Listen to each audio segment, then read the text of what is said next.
오늘 말씀 제목은 우리는 어떤 전쟁을 치르고 있는가입니다. 우리는 어떤 전쟁을 치르고 있는가? 저는 지난주 설교에서요, 예수님을 따르는 참된 제자도에 대해서 이제 말씀을 전하면서 제가 올인이라는 말을 사용했습니다. 올인해라, 올인. 진짜로 예수님께 올인한, 그죠? 저의 짧은 인생 스토리를 일종의 간증식으로 짧게 예화로 들어드렸죠, 그죠? 따라서 저번 주 설교는 듣는 분에 따라서는 예수 믿는 자들의 당연한 스토리 아니냐라고 생각하는 분도 있었을 것이고, 또 한편으로는 나는 예수 믿는 것에 대해서 그 정도까지는 솔직히 생각해 보지 않았기 때문에 상당히 부담스럽다라고 느끼셨던 설교일 수 있다고 사료가 됩니다. 하지만 예수님은 당신의 참 제자, 그러니까 예수님의 찐 제자라는 칭호를 듣기 위해서는 그 정도의 어떤 믿음과 사고방식과 삶의 자세, 그러니까 제가 저번 주에 설명드렸던 저의 간증에서도 말씀드렸지만, 그러한 믿음과 사고방식과 삶의 자세를 추구해야 함을 복음서 곳곳에서 말씀하시고 있다는 것을 꼭 기억해 주십시오. 그러니까 제가 잘났다는 게 아니라 저는 축에도 못 낄 수도 있다는 거예요. 정말 참 주님을 따르는 제자들은 그 이상일 수 있다는 거죠. 복음서를 살펴볼 때 말이죠. 그래서 저는 성도님들께, 제가 사랑하는 우리 여러분들께 겁을 준다거나 혹은 부담을 주고 싶은 마음에서가 아니라 정말로 성경이 말하는 바를 정확하게 설명드리고 싶어서, 심지어 그 뉘앙스조차 말이죠. 그래서 또한 성경의 취지대로 도전하는 것이 마땅하다고 생각하기 때문에 오늘 본문도 역시 기록하신 성령의 의도를 파악하기 위해 저는 석의하였고 해석하였고, 그래서 우리 성도님들께 전하지 않을 수 없다는 말씀을 먼저 드리고 싶습니다. 그러니까 한마디로 오늘 말씀도 지난주 말씀에 이어서 참된 제자가 살아야 하는 삶의 태도, 그러니까 삶을 드러내는, 그러한 삶을 드러내는 어찌 보면 상당히 또 부담스러운 말씀이 될 수 있다. 그래서 미리 말씀을 드리는 것입니다. 자, 오늘 본문의 내용을 한번 살펴보죠. 28절 말씀을 먼저 보니까요, 이제 예수님께서는 우리 지난주에 살펴봤던 말씀 한번 복기해 보면, 마지막 말씀이 제자들과 함께 배를 타고, 그죠? 이동하시는 거였죠. 그죠? 거기서 뭘 만납니까? 배를 타시자마자 풍랑을 만나게 되죠. 풍랑을 만나서, 하지만 예수님께서 그 풍랑을 만나셨음에도 불구하고 제자들이 막 나중네 우리 어떻게 해요 할 때 예수님께서 잔잔케 하신 후에 갈릴리 건너편 가다라 지방으로 들어가셨음을 기록하고 있습니다. 그죠? 가다라 지방으로 들어가셨다. 거기서 귀신 들린 두 사람을 만나게 되시는데요. 여러분, 이 본문의 내용은요, 사실은 같은 공간복음인 마가복음과 누가복음에서도 동일하게 기록하고 있어요. 마가복음 5장과 누가복음 8장을 보면 가다라 지방이 아니라요, 거라사라는 지명으로 기록하고 있어요. 그죠? 그래서 거라사의 광인이라고 여러분들이 알고 있는, 그렇게 제목으로 알고 있는 본문이기도 한데, 지명이 달라요. 뭡니까? 다른 사건일까요? 아니요, 그렇지 않습니다. 다른 지역을 잘못 기록한 것은 아니고요. 여러분, 사실 지역과 위치라는 의미를요, 좀 느슨하게 생각하면 이건 전혀 틀린 말이 아닙니다. 자, 우리 한국의 맥락에선 이렇게 이해하시면 좋을 것 같아요. 한 번에 이해되실 겁니다. 자, 만약에 제가 분당에 살고 있다고 생각하십시다. 제가 분당에 살고 있어요. 그런데 저는 다른 사람들한테 가서 제가 성남 살아요 해도 틀린 말은 아니죠. 자, 분당에 살건 성남에 살건 같은 말입니까? 아닙니까? 사실은 같은 의미의 말이죠. 혹은 제가 죽전에 산다고 생각해 보십시다. 근데 딴 데 가서 저 용인 살아요. 틀린 말이에요? 아니에요? 아니에요. 틀린 말이 아니에요. 같은 말이죠. 성남은 분당보다 넓은 권역일 뿐이고 용인은 죽전보다 더 넓은 권역일 뿐입니다. 그러니까 이 정도로 이해하시면 되겠다. 알겠죠? 게다가 전부 경기도에 속해 있죠. 그래서 어떻게 보면 어디 사세요? 만약에 외국 나가가지고 한국 사람을 만났어. 그러면 어디 사세요? 저 경기도에 살아요. 굳이 그렇게 말하신 분은 없겠지만, 굳이 그렇게 말해도 틀린 말입니까? 그건 또 아니죠. 그렇죠? 둘 다, 가다라나 거라사 둘 다 데가볼리라고 하는, 데가볼리가 뭐냐면 데가가 데카, 10을 말하는 거고요. 볼리는 폴리스, 도시를 말하는 겁니다. 그러니까 10개의 도시들의 모임, 그걸 데가볼리라고 하고요. 그 중에 도시들인 거예요. 그렇죠? 거라사다, 가다라 둘 다. 근데 가다라가 거라사보다는 더 큰 권역입니다. 그래서 가다라나 거라사나 사실 틀린 말은 아니다라는 겁니다. 자, 어쨌든 예수님께서는 이제 마태복음에 따르면 가다라에서 귀신 들린 남자 2명을 만나십니다. 근데 또 이상해요. 누가복음, 마가복음을 보면 광인 한 사람이라고 나와 있어요. 사람 한 명. 한 명의 군대 귀신이 들린 걸로 나오는데 여기서는 2사람을 말해요. 이것도 이상하죠. 그렇다고 이것도 뭐 서로 틀린 말을 하는 게 아니라 마가복음과 누가복음은 이 2사람 중에 한 사람에게 집중을 하고 있는 겁니다. 그리고 마태는 이 2사람 모두를 기록하고 있다라고 학자들은 이렇게 해석하고 있어요. 자, 이들은 이제 무덤 사이에 살면서 몹시 사나운 행동을 했기 때문에 사람들이 피해 다니는 지경이었음을 알 수 있죠. 여러분, 분명한 건 이 귀신 들리는 사람들이 우리가 흔히 광인이라고 말하지만 사실 그 말은 쓰면 안 돼요. 광인이라는 건 정신병자잖아요. 그죠? 정신병자가 아닙니다. 이 사람들은 귀신 들리는 거예요. 귀신 들린 것과 정신병은 엄연히 다른 것입니다. 절대 정신질환이 있는 사람들을 성경이 귀신 들린 사람으로 설명한다고 생각하시면 안 돼요. 알겠죠? 그래서 광인이란 말은 틀린 말이다. 흔히들 거라사의 광인이라고 알려졌지만 귀신이 들려서 광인처럼 보이는 것이지 광인은 사실상 정신병자를 의미하기 때문에 틀린 말입니다. 왜냐하면 여러분, 정신병자는 사람이 고칠 수 있어요? 없어요? 고칠 수 있죠. 정신과 의사한테 데려가면 또 약물 치료를 하면 나을 수 있잖아요. 귀신 들린 사람은요, 의사가 못 고치죠. 약으로 됩니까? 안 되는 거예요. 그렇죠? 다르단 말입니다. 그러니까 예수님께서는 어쨌든 이렇게 귀신 들린 2사람과 마주치는데 당신께서 누구신지 밝히시지도 않으셨고 먼저 말을 걸지도 않으셨어요. 오히려 어떻게 합니까? 이 귀신 들린 2사람이 예수님 앞으로 달려와서 이렇게 소리를 치는 거죠. 오늘 우리가 읽었던 본문 한번 제가 읽어볼게요. 하나님의 아들이여, 우리가 당신과 무슨 상관이 있나이까? 때가 이르기 전에 우리를 괴롭게 하려고 여기 오셨나이까? 이렇게 말하고 있어요. 여러분, 귀신이 어떤 존재입니까? 사탄과 함께 오래전에 아마도 시간이 시공이 생기기 전에 타락하여 하늘에서 쫓겨난 마귀들입니다. 그렇죠?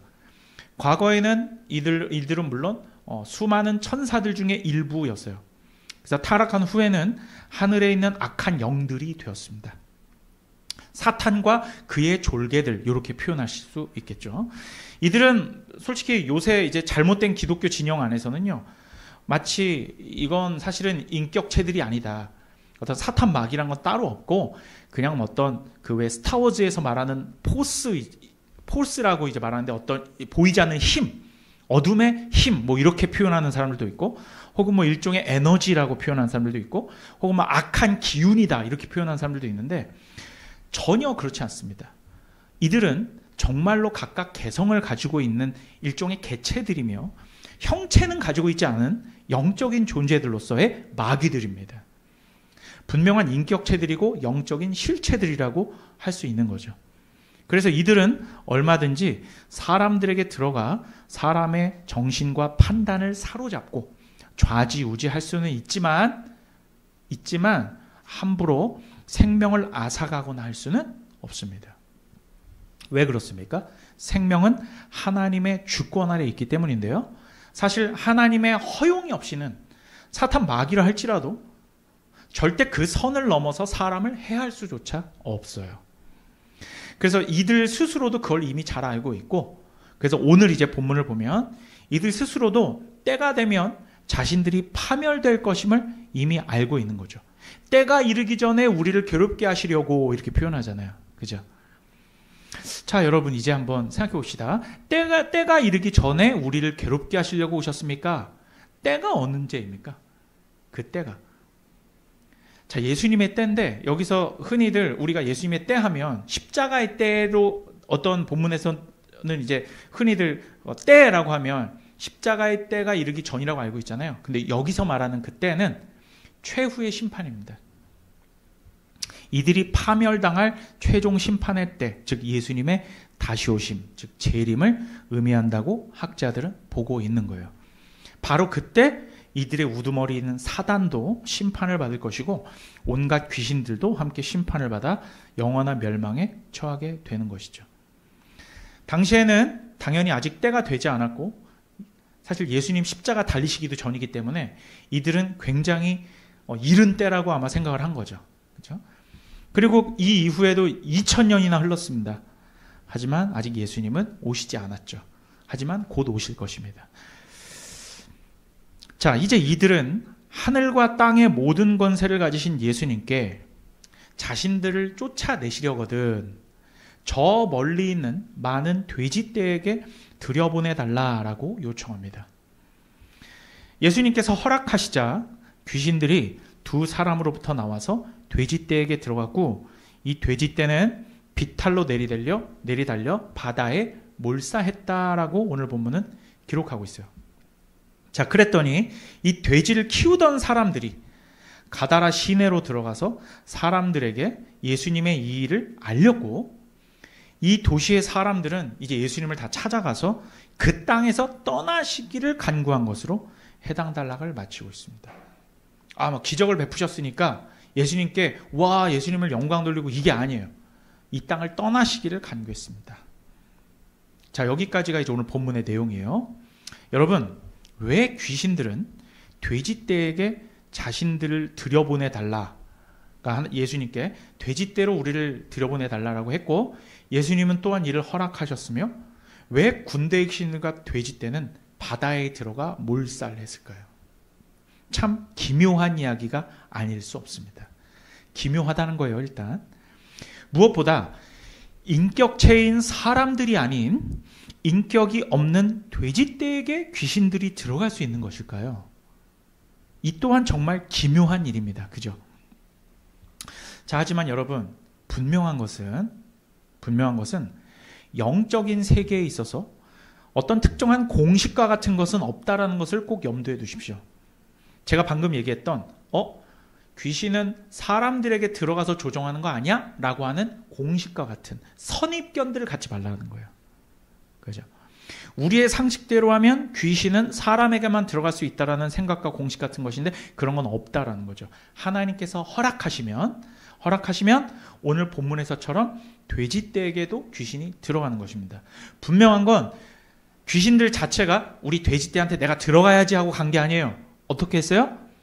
허락을 구했어요. 예수님께. 그랬더니 예수님은 들어가라 라고 말씀하신 거죠. 기묘하지만 성경에 기록된 해당 내용은 분명한 목적, 취지, 그리고 이유가 있습니다. 오늘날 우리에게 말하시고자 하는 메시지가 있다는 거예요. 자, 먼저 우리는 가다라 지방으로 오시기 전 예수님과 제자들이 배를 타고 오면서 어떤 일이 있었는지를 우리는 이미 살펴봤습니다. 지난주의 이야기도 제자도에 대한 이야기도 오늘도 마찬가지예요.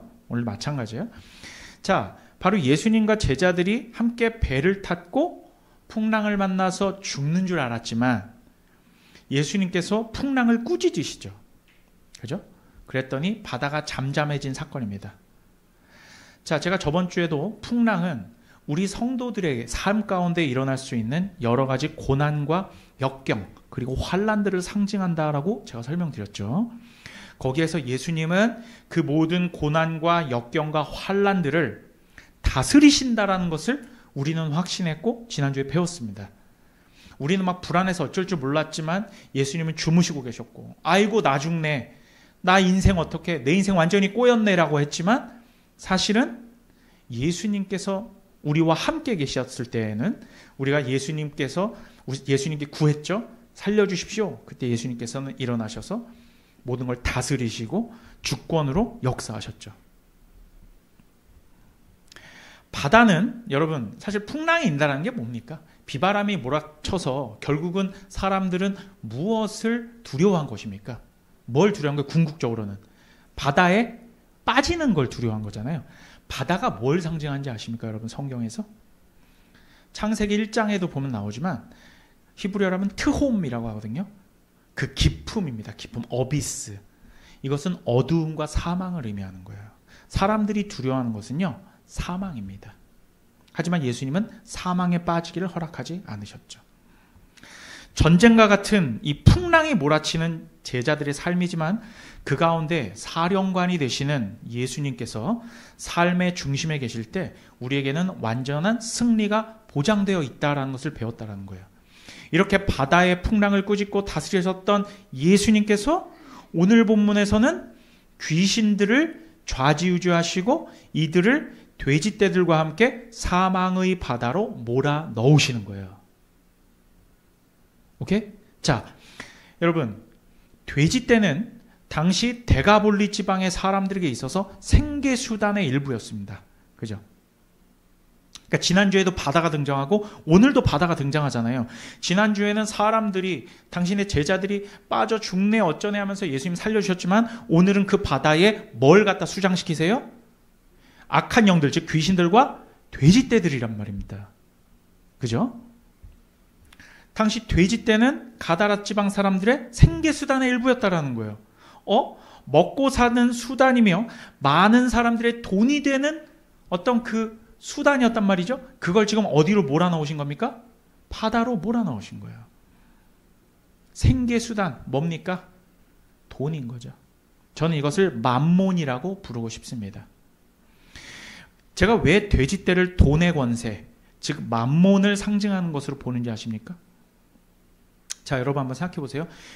돼지, 성경에서 돼지, 특히 유대인들에게서의 돼지는 어떤 의미일까요? 돼지라는 동물 자체가요, 성경에서 긍정적인 동물입니까? 부정적인 동물입니까? 부정적인 동물이에요. 기본적으로 유대인들이 제사에 쓰일 수 있어요, 없어요? 없고 먹을 수 있어요, 없어요? 먹을 수 없어요. 왜 그렇습니까?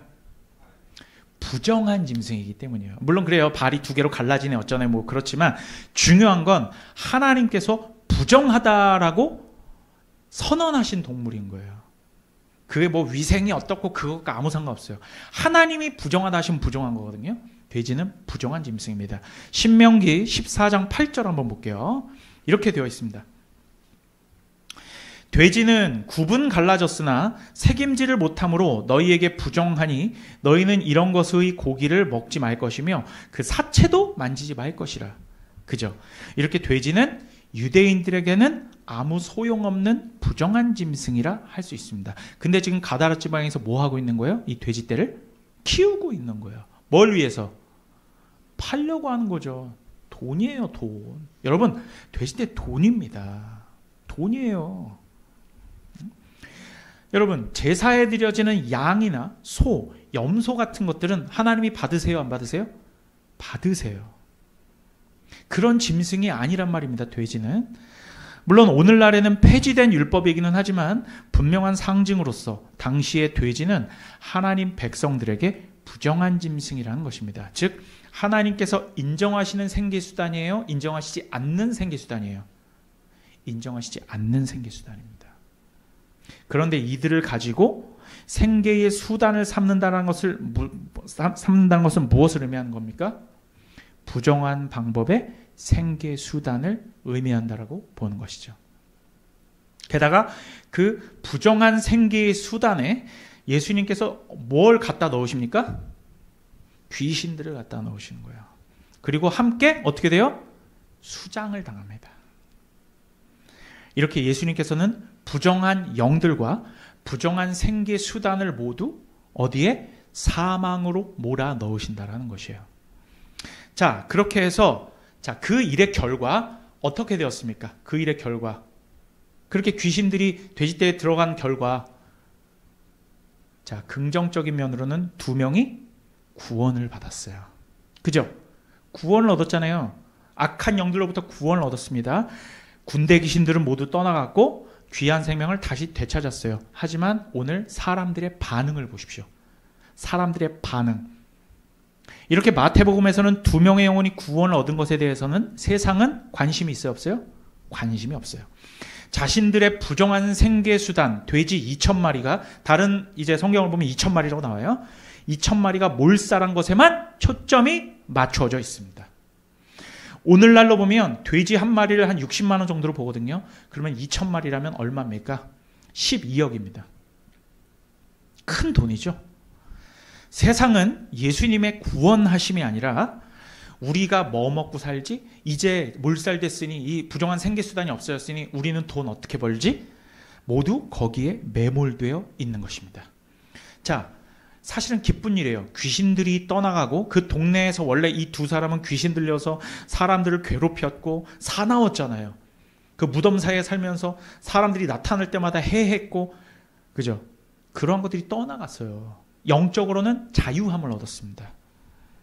그 두 사람에게만 좋은 일이 아니에요. 그 동네에 좋은 일이었습니다. 하지만 거기에는 관심이 없다라는 거예요. 이것이 만몬에 지배된 세상이라는 우리들의 환경입니다.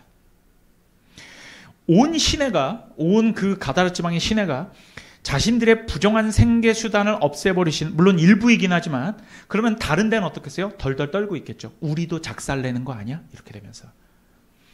그 생계 수단을 없애버리신 예수님께서 그 지방에서 떠나시기를 간구했다라고 오늘 보면 39절은 말하고 있습니다. 다시 한번 말씀드리지만 오늘 본문은 지난주 본문의 그 참 제자의 길과 같은 맥락의 말씀이에요. 사람이 군대 귀신으로부터 구원을 받은 이 궁극적인 구원의 사건에 대해서는 세상은 관심이 없다란 얘기입니다. 여러분, 경제 논리가 먹혀드는 거예요.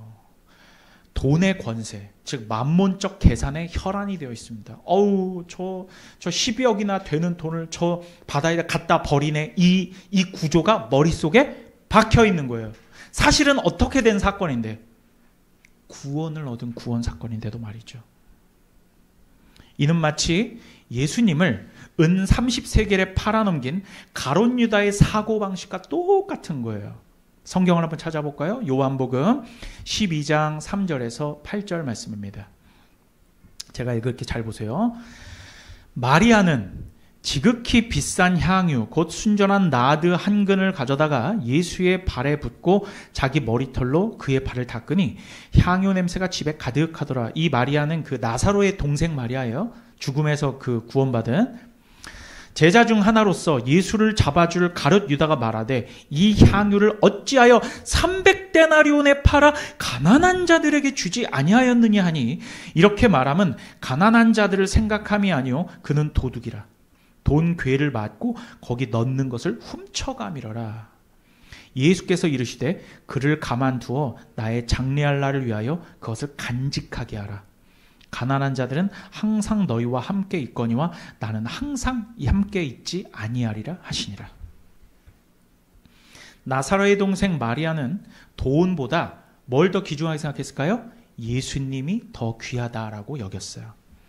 자신에게 있는 그 나드유는 무지무지하게 귀한 겁니다. 오늘날 돈으로 환산하면 뭐 몇 천만 원 뭐 이상이라고 저는 들었거든요. 근데 그걸 다 그냥 조금 한 방울 이렇게 쫙 하고 부어드린 거예요? 아니면 어떻게 했어요? 다 쏟아부었어요. 제가 이제 지난주에 강조했던 말로 하면 이게 뭐예요? 올인한 거예요. 자, 나두유를 아깝게 생각했어요? 안 했어요? 조금도 아깝게 생각하지 않았어요. 마리아는. 자기 거잖아요. 다 예수님께 올인했습니다. 하지만 여기서 아깝게 생각한 사람이 있습니다. 그게 누구예요? 가룟 유다는 아깝게 생각했습니다. 경제 논리와 휴머니즘으로 생각한 거예요. 경제 논리라는 것은 이것을 팔아. 휴머니즘은 가난한 자들에게. 만몬적인 생각입니다. 만몬적인 생각이에요. 그것도 진심이 아니라 입으로만이었어요. 사실 그거라도 진심이었으면 몰라. 사실은 속으로는 이걸 300데나리온 이렇게, 여러분 사기꾼들은요 구체적인 금액을 말합니다. 아, 이번에 우리 빔 프로젝트를 하나 해야 되는데 우리 교회, 아니면 우리 교회 스피커를 하나 해야 되는데, 아, 이거 8천만 원이면 살 수 있는데, 구체적인 금액을 말해요. 속으로는 300데나리온 중에 일부는 물론 가난한 사람들에게도 가겠지만 일부는 자신의 주머니로 채워 넣을 것을 머릿속으로 뭘 했다는 겁니까? 계산했다라는 거예요. 자, 계산했다라는 겁니다. 계산했다라는 거예요. 혹시 우리는 이런 생각을 하지는 않습니까? 예수님께서 나의 부정한 생계수단, 즉 돼지들을 악한 영들과 함께 바다에 수장하신 것에 대해서 할렐루야 찬양하며 영원히 구원 얻었음을 인하여 감사합니다. 비록 생계수단은 사라졌지만 더 이상 악한 영들의 지배와 같은 이 미칠 것 같은 만몬의 세상에서 살지 아니하고 영적인 자유를 얻었음을 감사드립니다 라고 감사하지는 아니하고, 아이고 저 돼지들을 수정할 것이 아니라 그렇게 낭비할 것 같았으면 쟤네들을 다 팔아서 10억이나 나오는데 저걸 가난한 사람들에게 도왔으면 좋았을 것을 하고 생각하지는 않느냐라는 겁니다. 여러분, 예수님의 참된 제자들은 이런 식으로 계산하지 않습니다. 우리 교회는 뭐 해당 사항은 없지만 큰 교회들 가면 헌금의 양도 많아지고 큰 금액들이 왔다 갔다 하니까 사람들이 계산하기 시작합니다. 아, 이렇게 되면 헌금을 아낄 수 있는데, 아, 이렇게 하면 좀 더 낭비하지 않을 수 있는데, 그런 분들이 지금 이 나두요 사건 혹은 이 돼지떼 사건을 보면 어떤 생각이 들까요? 저걸 교회의 헌금으로 헌납했으면, 저걸 이렇게 썼으면, 저걸 이런 식으로 바꿔 생각했으면이라고 아까워하지 않을까요? 핵심을 보지 않습니다. 하나님의 나라에서는 돈이란 건 아무 값어치도 없고 의미도 없어요. 도구 그 이상 이하도 아니에요. 하지만 가룟 유다와 같은 사람은 그게 핵심이에요. 마리아는 예수님께 자신이 가진 나두유 전부, 즉 올인을 했다는 거예요. 아까워하지 않았어요. 사실 자신들이 가진 돼지들을 예수님께서 악한 영들과 함께 바다에 수장시키지 않으셨더라면 가다라 지방의 사람들은 여전히 귀신에 사로잡힌 자들로 말미암아 공포와 폭압에 시달렸을 것입니다. 이들은 그것을 생각하지 않는 것이에요. 개인적으로 여러분, 저 개인적으로는 계산에 되게 밝은 사람입니다. 저 구매 담당했었잖아요. 그죠? 뭐 그 전에도 그랬고요. 저는 돈에 밝은 사람이에요. 이치에 밝아요. 어떻게 하면 돈을 더 벌고 어떻게 하면 조금이라도 돈을 아낄지, 무엇이 유리할지 생각하지 못하는 사람이 아니에요.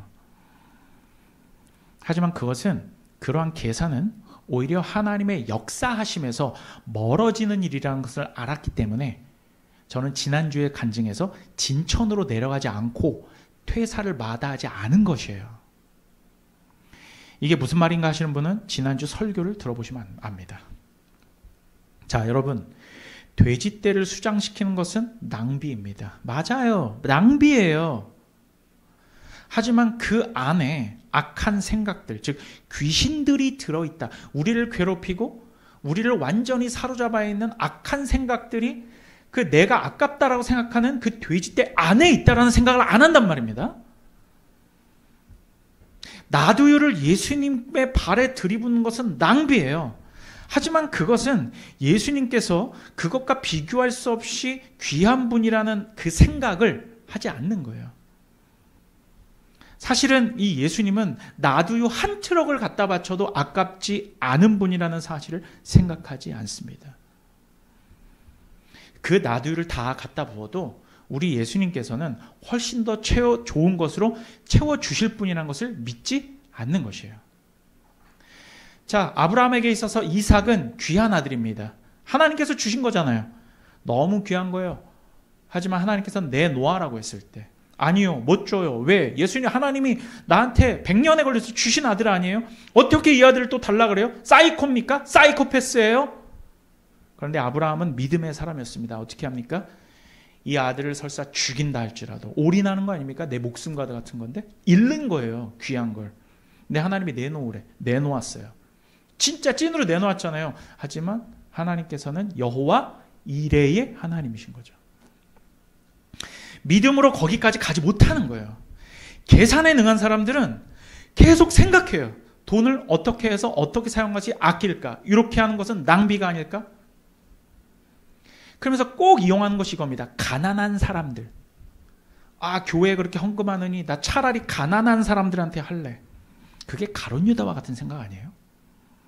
왜요? 가난한 사람들한테 돕는 것도 하나님께 드리는 거 아닙니까? 라는 그런 만몬적 생각과 사고방식이 자리 잡는 거예요. 여러분, 큰 교회 가면 교회에서 만약에 조금이라도 낭비되는 일, 낭비하면 안 되죠. 악한 마음을 가지고서 낭비하는 것에 대해서 태클을 걸고, 여러분 그런 사람들 얼마나 많은지 아십니까? 그러면서 이렇게 얘기해요. 그 돈을 가난한 사람들에게, 여러분 가룟 유다 똑같은 말 아닙니까? 여러분, 사람은 빈틈이 있고 돈은 낭비될 수 있어요. 하지만 그 돈이 정말 하나님께서 받으시고 충분하게 쓰시는 돈이라면, 그죠? 우리가 무엇을 구입하는데 교회에서 뭘 구입해요? 최저가로 알아서 구입해. 여러분 이런 생각 해보셨어요?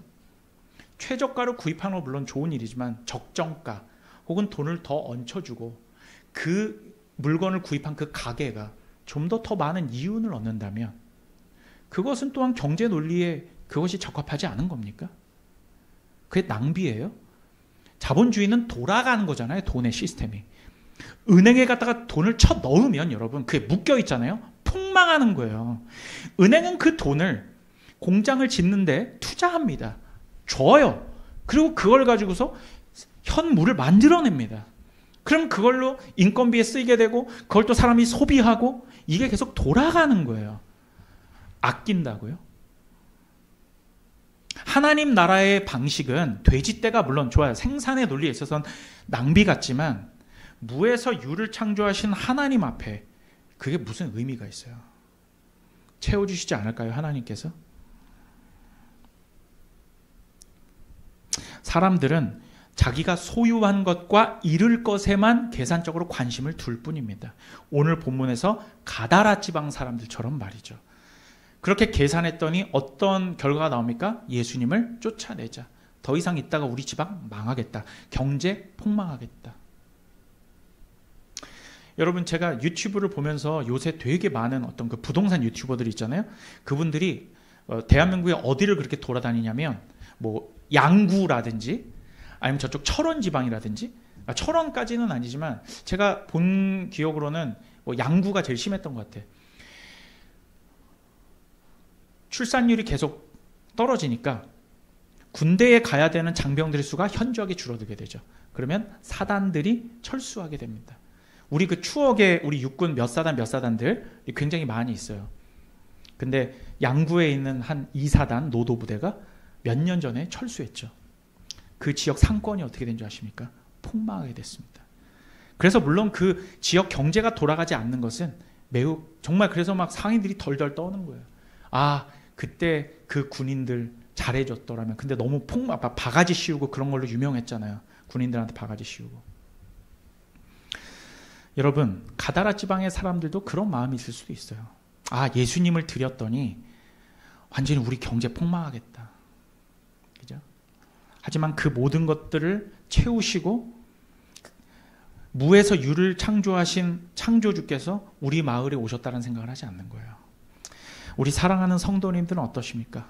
여러분 우리는 어떤 전쟁을 치르고 있습니까?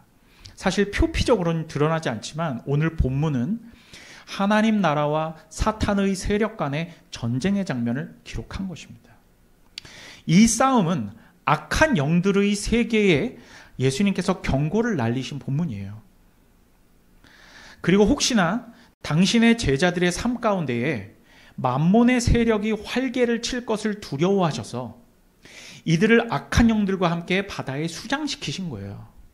그럼으로써 예수님의 참 제자들이 어떤 전쟁을 치르게 되는지를 보여주신 것이라 할 수 있습니다. 그 이해를 돕기 위하여 제가 예전에 살펴봤던 구절을 한번 찾아볼게요. 마태복음 6장 24절입니다. 함께 읽습니다. 화면을 보시고 함께 읽습니다. 시작. 한 사람이 두 주인을 섬기지 못할 것이니 혹 이를 미워하고 저를 사랑하거나 혹 이를 중히 여기고 저를 경히 여김이라. 너희가 하나님과 재물을 겸하여 섬기지 못하느니라. 우리의 전쟁은 어떤 신을 섬기느냐의 문제거든요.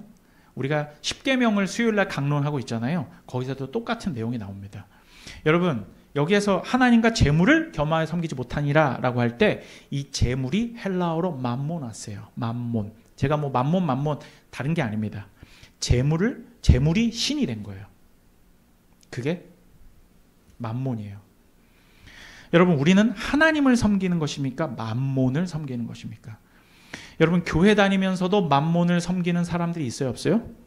있습니다. 목사님들 중에서도 있어요. 여러분 그 사람들은요 자신이 재물을 섬긴다고 절대 생각하지 않아요. 가룟 유다를 보십시오. 가룟 유다는 자신을 예수님의 제자라고 생각했잖아요. 나 12제자 중에 하나야. 근데 알고 봤더니 뭘 섬기고 있었습니까? 만몬을 섬기는 사람이었어요. 예수님의 제자 가운데 있었다니까요.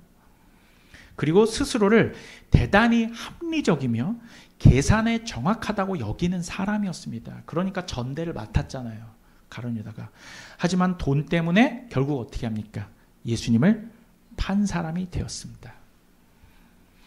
가룟 유다 같은 특정한 사람이니까 그렇게, 원래 신앙이 없던 사람이니까 그렇게 했을까요? 아니에요. 가룟 유다가 얼마나 신실했으면 예수님께서 진짜 제자로 뽑았잖아요. 귀신도 내쫓았고 예수님의 사역을 직접 보기도 했고 모든 일에 다 함께 했습니다. 그런데 그 마음 가운데 어떤 신이 자리 잡고 있었던 거예요? 만몬이 자리 잡고 있었던 것입니다. 여러분, 오늘날 우리 교회들에 있는 수없이 많은 유사 그리스도인들도 마찬가지입니다. 자신을 절대 가룟 유다와 같은 사람이라고 생각하지 않아요.